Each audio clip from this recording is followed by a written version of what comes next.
தள்ளுபடி, அத்தனை பேரும் அல்லும்படி. 6 முதல் 60% வரை ஆடி தள்ளுபடியுடன் சூப்பர் சரவணா ஸ்டோர்ஸ், சென்னை, மதுரை, கோவை.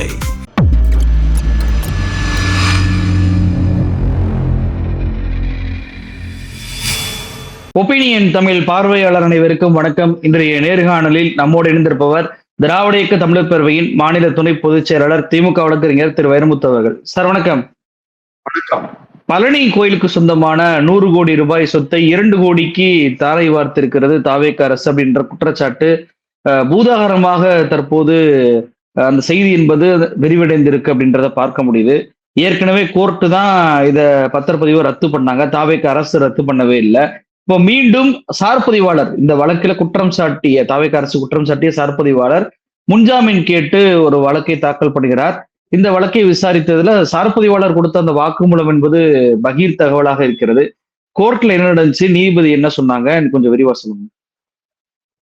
அதாவது பழனி தண்டாயுதபாணி சுவாமிகள் மடத்துக்கு சொந்தமான ஒரு 1.35 ஏக்கர் நிலம், ஏறத்தாழ ஒரு 100 கோடி மதிப்புள்ள அந்த நிலம் வந்து ஒரு 2 கோடி ரூபாய் என்கிற அளவில் பத்திரப்பதிவு செய்யப்பட்டது அண்மையில். அப்போ அது தொடர்பாக ஒரு வழக்கு வந்து நீதிமன்றத்துக்கு, சென்னை உயர் நீதிமன்ற மதுரை கிளைக்கு வந்தது. அதுலதான் நேற்று முன்தினம், அதாவது ஜூலை 15ஆம் தேதி வந்து அந்த பத்திரப்பதிவை ரத்து செய்து நீதியரசர்கள் கார்த்திகேயன், சக்திவேல் அடங்கிய அமர்வு வந்து சொன்னாங்க. அப்போ என்ன சொல்லப்பட்டது அப்படின்னா, முதல்ல இந்த பத்திரப்பதிவே வந்து ஒரு நீதிமன்றத்தினுடைய உத்தரவின் கீழ் நடத்தப்பட்டதாக சொல்லப்பட்டது. அதாவது அந்த தனி நீதிபதியினுடைய அந்த தீர்ப்பின் அடிப்படையில் தான் நாங்க பத்திரப்பதிவு செஞ்சோம் அப்படின்னு சொல்லப்பட்ட போது, அப்போ மடத்தின் கோவிலுடைய தக்கா அவர்கள் சார்ந்த தரப்பு வந்து என்ன சொன்னாங்க அப்படின்னா, இது தொடர்பான வழக்கு வந்து ஏற்கனவே தள்ளுபடி செய்யப்பட்டது, அந்த உண்மையை மறைத்து தான் தனி நீதிபதிக்கு இப்படி ஒரு ஆணை வந்து பெறப்பட்டிருக்கிறது அப்படின்னு சொல்றாங்க. அதாவது ஆகஸ்ட் 19, 2024ஆம் ஆண்டிலேயே இந்த குறிப்பிட்ட நபர்கள் வந்து சொத்துக்கு உரிமை கோர முடியாது அப்படின்னு ஒரு வழக்கு வந்து தள்ளுபடி ஆயிடுது. ஆனா அதை தனி நீதிபதிக்கு ரெஃபர் பண்ணாம அவர் வந்து பத்திரப்பதிவு செய்யலாங்கிற ஒரு ஆர்டர் போடுறாரு. அந்த ஆர்டருமே வந்து எக்ஸிக்யூட் பண்ணாம தள்ளி போயிட்டே தான் இருந்துச்சு. அப்போ அதை குறிப்பிட்ட ஒரு காலத்துல வந்து தாவேக அரசு வந்த பிறகு அவசரமாக, அதிலும் குறிப்பாக அந்த ஒரு சார்பதிவாளர் வந்து விடுமுறைக்கு சென்றிருக்கிற நேரத்தில் இன்னொரு சார்பதிவாளரை வைத்து பத்திரப்பதிவு செஞ்சுட்டாங்க என்பது போன்றதான் தொடக்கத்தில் ஒரு தகவல் வந்தது. ஆனால் இப்போது பாத்தீங்க அப்படின்னா, அந்த குறிப்பிட்ட அந்த சார்பதிவாளர் ஜஸ்டின் மணிகண்டன் என்பவர் வந்து ஒரு முன்ஜாமீன் வழக்கு வந்து சென்னை உயர் நீதிமன்ற மதுரை கிளையில தாக்கல் பண்றார். நீதியரசர் ராஜசேகர் அவர்களுடைய முன்பாக அமர்வு வந்து ஜூலை 15 வந்து விசாரணைக்கு வருது. அப்போது வந்து அடுத்த விசாரணையில ஜூலை 17க்கு ஒத்தி வைக்கிறேன்னு சொல்லி அதுவரை வந்து சார்பதிவாளர் ஜஸ்டின் மணிகண்டனை வந்து கைது செய்யக்கூடாது அப்படின்னு சொல்லி உத்தரவு பிறப்பிக்கிறார். இப்ப இன்றைக்கு ஜூலை 17ஆம் தேதி அந்த வழக்கு மீண்டும் விசாரணைக்கு வரும் பொழுது மனுதாரர் தரப்பு எடுத்து வைத்த வாதம் வந்து இந்த சிக்கலில் வந்து ஒரு மிகப்பெரிய ஒரு திருப்பம் அப்படின்னு தான் சொல்லணும். என்ன அவர் சொல்றாருன்னா, ஜஸ்டின் மணிகண்டன் வந்து என்னுடைய பார்ட் வந்து இதுல 10% தான். ஜூலை 3ஆம் தேதியே வந்து இன்னொரு சார்பதிவாளர், அப்போது பொறுப்பில் இருந்த சார்பதிவாளர் பாலச்சந்தர் என்பவர் வந்து 90% பணிகளை எல்லாம் முடிச்சிட்டாரு. அதுல வந்து இறுதியாக அந்த எண் ஒதுக்கீடு மட்டும்தான் நான் பண்ணேன். இப்போ ஒரு ஆவணத்துக்கு வந்து ஒரு நம்பர் இருக்கும், இந்த குறிப்பிட்ட எண் பார் அந்த ஆண்டினுடைய பெயர், இதுதான் ஒவ்வொரு பத்திரத்துக்கும் இருக்கும். அப்ப அதை வச்சுதான் நம்ம வந்து ஒரு சர்டிபிகேட் காப்பி ஏதாவது வாங்குறோம், பத்திரம் நகல் போட்டு எடுக்கணும்னா நம்ம அதை தான் சொல்லுவோம். இந்த குறிப்பிட்ட சார்பதிவாளர் அலுவலகத்துல இந்த எண் கொண்ட பத்திரம், இந்த எண் பார் 2023, 2024 அப்படின்னு. அப்போ அந்த எண் ஒதுக்கீடு மட்டும் தான் நான் பண்ணேன். இதுக்கு முன்னாடியே மற்ற எல்லா டாக்குமெண்ட் வெரிஃபிகேஷன், மற்ற எல்லா பார்ட்டையும் வந்து பாலச்சந்தர் அவர்கள் பண்ணிட்டாரு அப்படின்னு சொல்லி சொல்றாங்க. அதனால இதுல வந்து என்னுடைய தவறு எதுவும் இல்லை அப்படிங்கிறாரு. இன்னொன்று அவர் சொன்னது என்ன அப்படின்னா, அதை நான் பார்த்த போது எனக்கு சில தகவல்கள் வந்தது. அதாவது பாத்தீங்கன்னா, அவங்க முத்திரை கட்டணமும் வந்து குறைவாக செலுத்தி இருந்தார்கள். அதே போல வந்து இது அறநிலையத்துறைக்கு சொந்தமான இடம் என்பதை தெரிந்து கொண்டதால நான் வந்து தமிழ்நாடு பட்டா பாஸ்புக் ஆக்ட் அப்படின்னு ஒரு சட்டம் இருக்கு. அந்த சட்டத்தினுடைய 44A பிரிவின் படி வந்து அந்த பிரிவின் அடிப்படையில நான் மாவட்ட ஆட்சியருக்கும் மாவட்ட துணை ஆட்சியருக்கும் இந்த தகவலை நான் தெரிவித்தேன் அப்படின்னு சொல்றாரு. அப்போ அதன் பிறகுதான் இது வெளியவே வந்த மாதிரி அவருடைய வாதம். அதனால என் மீது வந்து இந்த தவறு இல்லை அப்படின்னு அவர் சொல்றாரு. உடனடியாக அரசு தரப்பு என்ன சொல்றாங்கன்னா, இவருக்கு முன்பினை வந்து வழங்கக்கூடாது. ஏற்கனவே வந்து இரண்டு முறை வந்து அரசு நிலங்களை இது மாதிரி பத்திரப்பதிவு செய்ததாக இவர் மீது வழக்கு இருக்கிறது, குற்றவியல் வழக்கு இருக்கு அப்படின்னு சொல்றாங்க. அப்போதான் நீதிபதிகள் என்ன கேட்டாங்கன்னா, இப்படி 2 முறை இப்படி நடந்து கொண்டதற்கான குற்றவியல் வழக்கு இருக்கிற ஒருவரை வந்து நீங்க எந்த அடிப்படையில நீங்க வந்து பணி கொடுத்தீங்க? ஒருத்தர் லீவ்ல இருக்காரு, அந்த லீவ்ல இருக்கக்கூடிய பர்சனுக்கு பதிலாக நீங்க இன்சார்ஜ் போடும்போது இப்படி சிக்கல் உள்ளவரை ஏன் போட்டீங்க அப்படின்னு சொல்லி நீதியரசர் வந்து ஒரு கேள்வி எழுப்புறாரு. இன்னொன்று வந்து பாத்தீங்க அப்படின்னா, இதில் 90% பணியை வந்து சார்பதிவாளர் பாலச்சந்தர் பண்ணியிருக்காரு. அவர் மீது ஏன் வழக்கு தொடரல? அதே போல வந்து இந்த சார்பதிவாளர் விடுமுறைக்கு சென்றிருக்கிறார், இந்த சார்பதிவாளர் இந்த இடத்துக்கு போங்க, டெப்டேஷன்ல போங்க அப்படின்னு உத்தரவு பிறப்பிக்கிற அதிகாரம் யாருக்கு இருக்கிறதுனா மாவட்ட பதிவாளர் இருக்கு. அந்த வகையில திண்டுக்கல் மாவட்ட பதிவாளர் சசிகலா அவர்கள் மீது என்ன எந்த நடவடிக்கை எடுக்கல அப்படின்னு கேட்கிறாங்க. ஏன் அப்படின்னா, இவர்கள் வந்து இந்த சிக்கல் வெளியே வந்த உடனே இவங்க 4 பேர் மீது வழக்கு தாக்கல் செய்யறாங்க, வழக்கு பதிவு செய்யறாங்க. ஒன்று வந்து பாத்தீங்கன்னா, அந்த அறக்கட்டளையினுடைய நிர்வாகியாக இருக்கக்கூடிய முருகதாஸ் என்பவர், அதற்கு பிறகு சேதுபதி, வெள்ளத்துறை என்கிற இவர்கள்லாம் அந்த சொத்தை வந்து முடிக்கிறாங்க. அப்ப அதன் பிறகு வந்து சார் பதிவாளர் ஜஸ்டின் மணிகண்டன். அப்போ இந்த 4 மீது தான் வழக்கு பதிவு செய்யப்படுகிறது. அது மிக பெரிய அளவில் பூதாகரமாக வெடித்த உடனே பாத்தீங்கன்னா, தமிழ்நாடு காவல்துறை இயக்குனர் டிஜிபி என்ன பண்றாரு அப்படின்னா, இந்த வழக்கை சிபிசிஐடி விசாரணைக்கு மாற்றுகிறார். அப்போ சிபிசிஐடி தரப்பில் தான் இன்னைக்கு பதில் மனு தாக்கல் செய்து அவங்க தான் சொல்றாங்க இவருக்கு முன்பினை கொடுக்க கூடாது. அப்ப ஏன் நீங்க இந்த 4 பேரோட முடித்து விட்டீர்கள்? இந்த முதல்ல உங்களுக்கு இந்த முன்னாடியே இந்த வேலை நடந்திருக்குன்றது ஏன் உங்களுக்கு தெரியலையா அப்படின்ற ஒரு கேள்வியை கேட்கிறார். அந்த மற்றொரு சார்பதிவாளரான பாலச்சந்தர் வந்து இது ஏன் வந்து இந்த நடவடிக்கை எடுக்கப்படல? அடுத்து பாத்தீங்கன்னா, மாவட்ட பதிவாளராக இவருக்கு விடுப்பு, இவருக்கு பதிலாக இவர் போவாரு என்று முடிவெடுத்த மாவட்ட பதிவாளர் சசிகலா அவர்கள் வந்து பணியிடை நீக்கம் தான் செய்யப்பட்டிருக்கிறார். அவர் ஏன் இந்த வழக்குல வந்து சேர்க்கப்படவில்லை? அதே போல பாலச்சந்தர் மீது இப்போது வரைக்கும் எந்த நடவடிக்கை இல்லை. பணியிடை நீக்கம் செய்யப்பட்டது 2 மட்டும்தான், ஜஸ்டின் மணிகண்டனும் அதே போல வந்து மாவட்ட பதிவாளர் சசிகலாவும் தானே தவிர, இதில் 90% பணிகளை முடித்து விட்டு விடுப்பில் போன சார்பதிவாளர் பாலச்சந்தர் வந்து பணியிடை நீக்கம் கூட செய்யப்படது. அப்போ இதுவங்களாம் ஏன் சேர்க்கல அப்படிங்கிற மாதிரியான கேள்விகளை எல்லாம் அவர் எழுப்பிய உடனே அரசு தரப்பால எந்த பதிலும் அவர்களுக்கு சொல்ல முடியவில்லை. அதன் பிறகு வந்து இந்த காரணத்தின் அடிப்படையிலேயே நான் வந்து இவருக்கு வந்து முன்பணை கொடுக்குறோம் அப்படின்னு சொல்லி அவருக்கு முன்பணை கொடுத்திருக்கிறார்கள். இந்த ஆணையை பெற்றுக்கொண்ட நீங்க முறையான ஒரு கிழமை நீதிமன்றத்தில் இதை கொடுத்து நீங்க பிணை பெற்றுக்கொள்ளலாம் அப்படின்னு சொல்லியிருக்காங்க. பிணை தொகையா 15,000 ரூபாயும் அதே போல 2 பிணைதாரர் அவர்கள் வந்து சூரிட்டி கொடுக்கணும் அப்படின்னு சொல்லியிருக்காங்க. ஜூலை 27 ஆகஸ்ட் 3 வரைக்கும் திண்டுக்கல்லில் இருக்கக்கூடிய சிபிசிஐடி அலுவலகத்துல வந்து அவர் தினமும் கையெழுத்து போடணும் அப்படிங்கிற நிபந்தனை வந்து அவருக்கு விதிக்கப்பட்டது. அப்போ இதன்படி பிறகு அடுத்த கட்ட விசாரணை என்பது இருக்கும். இப்போ ஆரம்பத்துல தெரியாம பண்ணிட்டாங்க, அறியாமையில் பண்ணிட்டாங்க, திடீர்னு புதுசா வந்த சார்பதிவாளருக்கு எதுவும் தெரியல அப்படின்ற மாதிரியான விஷயங்கள் தான் அமைச்சர் ரமேஷ் அவர்கள் சொல்லிக்கிட்டே இருந்தாரு. இப்போ இதற்கு முன்பு இருந்த சார்பதிவாளர் எப்பயும் இருக்கக்கூடிய விடுமுறையில் செல்லாமல் இருக்கும் போதே இந்த பத்திரப்பதிவை வந்து முடிச்சுட்டாங்க அப்படின்ற தகவலை புதிதாக சொல்லும் போது இதையெல்லாம் ஏன் அமைச்சர் அவர்கள் முன்கூட்டியே செய்தியாளர் சந்திப்புல சொல்லல அப்படின்ற கேள்வி வருதுல.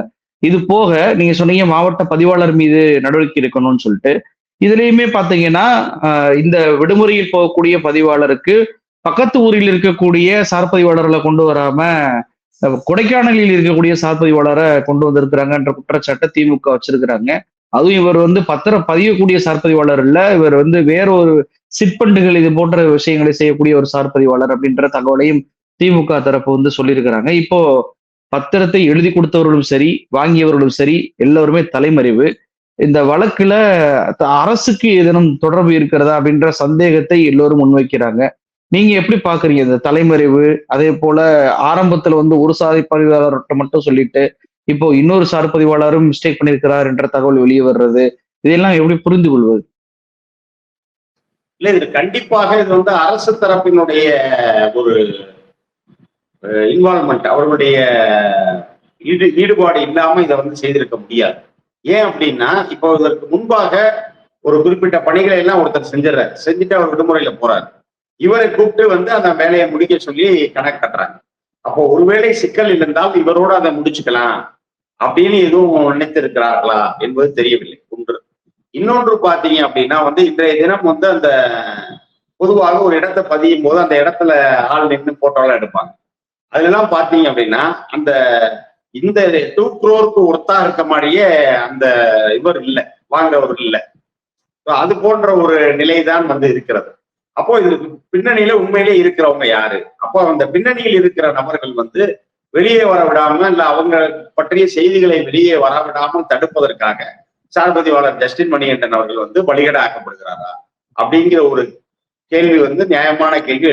அது அவருமே சொல்றாரு, இந்த வழக்கில் என்னை மட்டுமே பலிகடாக்க நினைக்கிறார்கள் அப்படின்னு சொல்லிட்டு தன்னுடைய வாதமாகவே நீதிமன்றத்தில் வச்சிருக்கிறார்.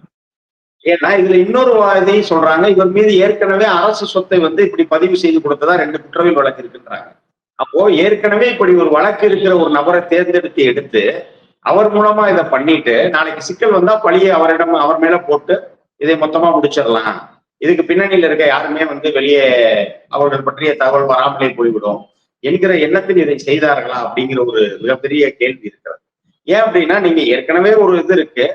இப்போ மறுபடியும் பாத்தீங்கன்னா அந்த குற்றவியல் ஏற்கனவே குற்ற வழக்கல் இருக்க ஒருத்தரை அனுப்புறீங்க. அனுப்புனது மட்டுமில்ல அவர் டெப்டேஷன்ல தான் வந்திருக்காரு, அவர் அதுல ஆக்ஷன் எடுக்காம கூட இருக்க வச்சிருக்கலாம். ஆனா அந்த நேரத்துல இந்த யார் பேர்ல பத்திரம் போட்டீங்கன்னா அவங்க மறுபடியும் ஸ்டெப்பை இனிஷியேட் பண்றாங்க, எங்களுக்கு பத்திரத்தை கொடுங்க, நம்பர் பண்ணி கொடுங்கன்ற மாதிரி ஒரு கேள்வி இது பண்ணி அவங்களே வர்றாங்க. ஆக இது எல்லாமே பாத்தீங்க அப்படின்னா இது ஒரு தற்செயலாக நடந்தது போல தெரியல. அப்போ இதற்கு பின்னணியில் கண்டிப்பாக ஒரு சதி செயல் இருக்கிறது.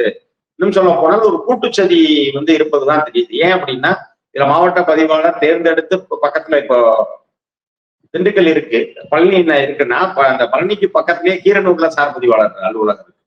ஆனா அதையெல்லாம் விட்டு கொடைக்கானல்ல இருந்து அவர் கொண்டு வரப்படுகிறார். இன்னொன்று இவர் முழுமையாக இந்த பத்திரங்களை பதிவு செய்கிற பதிவாளர் அல்ல. அப்போ ஒருவேளை இவர் மீது இப்படி ஒரு வழக்கு வந்த பிறகுதான் அவருடைய துறை மாற்றம் செய்யப்பட்டிருக்கலாம். இந்த சங்கங்கள், சிட் ஃபண்ட்ஸ் இதை பத்தி எல்லாம் பதிவு செய்யக்கூடிய பதிவாளர் இருக்கார். இப்ப அவரை இங்க கொண்டு அவரை வச்சு இந்த பத்திரத்தை நம்பர் பண்ணணும் அப்படிங்கிறது தேவையற்ற ஒரு செயல். வெயிட் பண்ணி ரெகுலர் சப் ரிஜிஸ்டர் வந்த பிறகு கூட அதை அவங்க பண்ணிட்டோம். அப்போ அதையும் செய்யல. அதற்கு இடையில இன்னொரு விஷயம் என்னன்னா இவர் இது போன்ற தகவல்களை மாவட்ட ஆட்சியருக்கு, துணை ஆட்சியருக்கு கொடுத்துட்டார். அப்போ இது கொடுக்கப்படலைனாலே ஒருவேளை இது மூடி மறைக்கப்பட்டிருக்கலாம். அப்போ இவர் அந்த செய்தியை மாவட்ட ஆட்சியருக்கு தெரியப்படுத்திட்டாரு அப்படிங்கிற நோக்கத்தோடு இவரை முழுமையா பணிவாங்கும் விதமா இவரை மட்டும் கார்னர் பண்றாங்களோ அப்படிங்கிற ஒரு ஆங்கிள்லயும் ஒரு டவுட் வரும். அதுல இதை சுற்றி சுற்றி பார்க்கும் பொழுது அரசு இந்த விஷயத்துல ஒரு வெளிப்படைத்தன்மையோடு நடந்து கொள்ளவில்லை. இப்ப அரசு உண்மையை மூடி மறைக்கிறது என்றால் அப்போ அதனால பலனடைந்தவர்கள் யார்? யாரை காப்பாற்றுவதற்காக அரசு இதை செய்கிறது? ஏன்னா நீங்க குறிப்பிட்ட அந்த செய்தியாளர் சந்திப்பிலே பார்த்தீங்க அப்படின்னா பத்திரப்பதிவுத்துறை அமைச்சர் ரோகேஷோடைய பேசுறது ஒரு மாதிரி இருக்கு, அறநிலையத்துறை அமைச்சர் ரமேஷோடு பேசுறது ஒரு மாதிரி இருக்கு. அப்ப அமைச்சர்களுக்குள்ளாகவே அங்கே ஒருங்கிணைப்பு இல்லை. அவர்களுடைய அப்போ அந்த ஒரு உண்மைத்தன்மை இருந்தா எல்லாரும் ஒரே மாதிரிதான் சொல்லுவாங்க. அப்படி இல்லாம அங்கேயே வெவ்வேறு கருத்துக்கள் சொல்லப்படுகிறது என்றால் அப்போ இவங்க ஏதோ ஒரு உண்மையை மறைப்பதற்காக தான் இவர்கள் இன்றைக்கு இந்த நாடகத்தை அரங்கேற்றிக் கொண்டிருக்கிறார்களோ அப்படிங்கிற ஒரு ஐயப்பாடு வருகிறது. இதெல்லாம் ஒரு கேள்வி வருது என்னன்னா, இப்போ இந்து சமய அறநிலைத்துறை கீழே இருக்கக்கூடிய கோயிலுக்கு சொந்தமான ஒரு நிலம் என்பது விற்கப்பட்டிருக்கு அப்படின்றது இந்த ஒரு துறை அமைச்சரை மட்டும் சாராமல் பத்திரப்பதிவு வைத்திருக்கக்கூடிய லோகேஷ் அவர்களையும் இதுல தொடர்பு படுத்துறாங்க பொதுமக்கள். அதாவது ஆரம்பத்துல தவறு நடந்திருக்கிறது அப்படின்ற முதல்ல அவர் தான் சொல்றாரு. நீங்க சொல்வதை போல சார் பதிவாளர் 3ஆம் தேதியே 90% வேலையை முடிச்சுட்டாரு அப்படின்னா அது ஏன் அந்த சம்பந்தப்பட்ட அமைச்சருக்கு தெரியவே இல்லை? எந்த ஒரு டீட்டெயிலுமே கேட்காமையா செய்தியாளர் சந்திப்பை நடத்தியிருப்பாங்க. அப்ப அவருமே ஒரே ஒரு சார்பதிவாளரை மட்டும் குற்றம் சொல்வதை பார்க்க முடியுது. அப்போ இந்த சார்பதிவாளருடைய வாக்குமூலம் பத்திரப்பதிவுத்துறை அமைச்சரையும் அம்பலப்படுத்தி இருக்கிறது. 2 அமைச்சரவையுமே இந்த விஷயத்தில் தவறு பண்ணியிருக்கிறாங்க அப்படின்ற அந்த கோணமும் வைக்கப்படுது. நீங்க எப்படி அதை பாக்குறீங்க?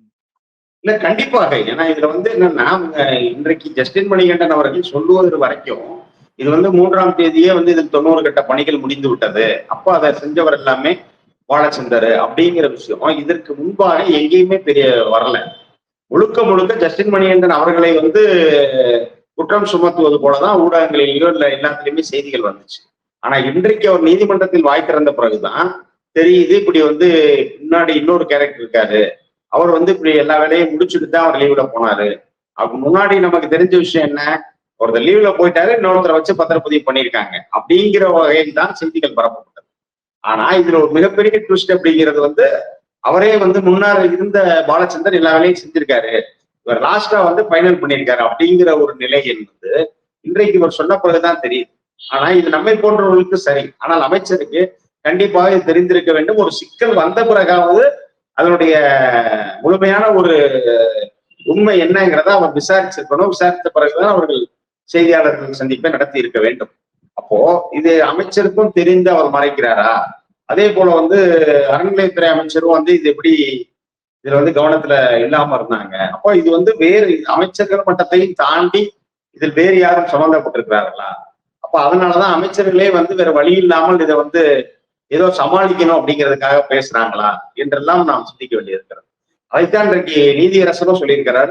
சிபிசிஐடி வந்து இதை மிக மிக முக்கியத்துவம் வாய்ந்த வழக்காக கருதி ப்ராப்பரா விசாரிக்கணும். இதற்கு பின்னணியில் யார் இருந்தாலும் அந்த நடவடிக்கை வந்து தயவு தாட்சண்யமின்றி எடுக்கப்பட வேண்டும் அப்படிங்கிறத நீதியரசரும் சொல்லியிருக்காரு. அப்ப அவ்வாறு செய்வோம் என்ற உறுதியை சிபிசிஐடி வந்து நீதிமன்றத்திலையும் சொல்லியிருக்கு. இப்போ தலைமறைவாக வேண்டிய அந்த தேவை என்ன இருக்கு? ஒரு சிவில் வழக்கு அப்படின்றப்போ இதுல அவங்க நீதிமன்ற உத்தரவை வாங்கி தான் வந்து பதிஞ்சிருக்கிறாங்க அப்படின்ற காரணத்தை சொல்லும்போது தலைமறைவாக வேண்டிய தேவை என்பது இல்லைல்ல. அப்ப தலைமறைவாவதனோட நோக்கம் இதற்கு பின்னாடியில் மிகப்பெரிய ஒரு கேங் இருக்கு அப்படின்றதுதான புரியும் விதமாக இருக்கு. இன்னொரு பக்கம் முதலமைச்சர் விஜய் சொல்றாரு, என்னுடைய ஆட்சியில அமைச்சர்கள் வந்து ஊழலை செய்யக்கூடாது, ஊழல் செஞ்சீங்கன்னா எந்த அமைச்சரா இருந்தாலுமே நான் பதவி நீக்கம் பண்ணுவேன், அடுத்த நாள் அமைச்சரா இருக்க முடியாது அப்படின்றலாம் பேசியிருப்பதாக மீடியாக்கள்ல செய்தி வருது. இப்ப ஆரம்பத்துல இந்த 2 அமைச்சர்களும் சொன்ன விஷயம் என்பது வேறு மாதிரி இருக்கிறது. சார் பதிவாளருடைய வாக்குமூலம் வந்த பிறகு வேறு விதமாக இது நடந்திருப்பதெல்லாம் தெரியும் போது அமைச்சர்களே உண்மையை மறைத்திருக்கிறார்களோ அப்படின்ற கேள்வி வரும்போது இந்த 2 பேரையுமே விஜய் அவர்கள் நியாயமாக இருந்திருந்தால், அவர் சொன்ன வாக்குறுதி இப்படி இருந்திருந்தால் நேரம் நீக்கி இருக்க வேண்டும் அப்படின்ற பார்வை வைக்கப்படுது. நீங்க அதை எப்படி பாக்குறீங்க? கண்டிப்பா வந்து ஒரு பஞ்ச் டைலாக் எல்லாம் பேசினார். தொட்டா விட மாட்டேன், தொட்டவங்களை விட மாட்டேன் என்றெல்லாம் பேசினார். அப்ப நியாயமாக பார்த்தால் இந்த 2 அமைச்சர்களும் பதவி நீக்கம் செய்யப்பட்டு அவர்கள் சிபிசிஐடி விசாரணைக்கு உட்படுத்தப்பட வேண்டும். அதுதான் வந்து தார்மீக அடிப்படையில் ஒரு நியாயமான ஒரு முடிவா இருக்க முடியும். ஆனால் இவர் வந்து வழக்கம் போல வந்து அடுத்தவங்களை வந்து ஓடு ஓடு ஓடு என்று சொல்லிவிட்டு அவர் தான் ஓடிக்கொண்டிருக்கிறார். ஒரு ஊடகங்களுக்கோ இல்ல மக்களுக்கோ எந்தவித பதிலும் சொல்லாம இன்றைக்கு இது ஒரு மிக முக்கியத்துவம் வாய்ந்த வழக்கு. ஒரு 100 கோடி மதிப்புள்ள ஒரு இடத்தை வெறும் 2 கோடிக்கு, அதிலும் ஒரு கோவில் சம்பந்தப்பட்ட அறநிலையத்துறைக்கு கட்டுப்பாட்டில் இருக்கக்கூடிய ஒரு அறக்கட்டளை இடத்தை விற்கவே முடியாது நார்மலா. அப்படி இருக்கக்கூடிய ஒரு இடத்தை விற்பனை செய்திருக்கிறார்கள் என்றால் இது வந்து ஒரு சராசரி தவறாக பார்க்க முடியாது. மீண்டும் மீண்டும் வந்து இது ஒரு தவறு தான், இது வந்து ஊழலோ மோசடியோ இல்லை அப்படின்னு தாவேகா தரப்புல சொல்லிக்கிட்டே இருக்காங்க. இது வந்து எப்படி தவறு, வெறும் சாதாரண தவறு என்று எப்படி எடுத்துக்கொள்ள முடியும்? இன்னொன்று வந்து நீங்க குறிப்பிட்டீங்க, இது சிவில் வழக்கு தானே, சந்திக்கலாமே அப்படின்னு. இது சிவில் வழக்கு அல்ல. அது வந்து இந்த சொத்து யாருக்கு அப்படின்ற பிரச்சனையை வந்து பேசுற வரைக்கும் தான் இது சிவில் வழக்கு. ஆனால் இது மோசடியாக ஒரு பத்திரம் பதியப்பட்டிருக்கிறது அப்படிங்கும்போது இது கண்டிப்பா ஒரு குற்றவியல் வழக்கு தான். ஆக இந்த நிலைக்கு வந்து விட்ட பிறகு அப்போ இதனுடைய பின்னணியில் யார் இருக்கிறார்கள், என்ற ஆட்சி வந்து சரியான ஆட்சி, நான் வந்து மக்களுக்கான ஆட்சியை நடத்துகிறேன் அப்படின்னா முழுமையாக இதற்கு பின்னால் யார் இருக்கிறார்கள் என்பதை வெளிப்படைத்தன்மையோடு விசாரித்து இந்நேரம் முதல்வர் வாய் திறந்திருக்கும், அவர் பேசணும்.